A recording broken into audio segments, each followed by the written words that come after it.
எப்படி எடுத்தா அப்பாவை?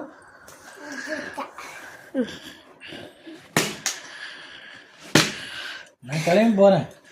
இங்கே தான் அண்ணா நான் கிளம்புறேன். ஒன்றெல்லாம் அடி வாங்கி எங்களுக்கு சாக முடியாது. ஆமாம், ஃபுல்லாக அடி எப்படி இருந்துச்சு? ஆமாம்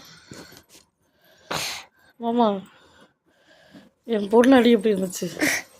நான் ரொம்ப ஏற்றுக்கிறேன். நான் இங்கே அன்னதாசனம் கிளம்புறேன். என்ன நீ என்ன அடித்து சாவடிக்கிறதுக்கு ஒரு ரெண்டு நாங்கள் போய் படுத்துக்கிறேன்.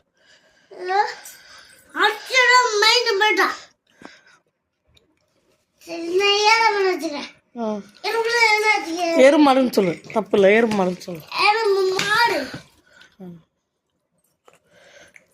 எப்படி பட்ட பிள்ளைய வைக்கணும்? ப்ளீஸ் உங்கள் ஐடியா கொஞ்சம் சொல்லுங்கள்.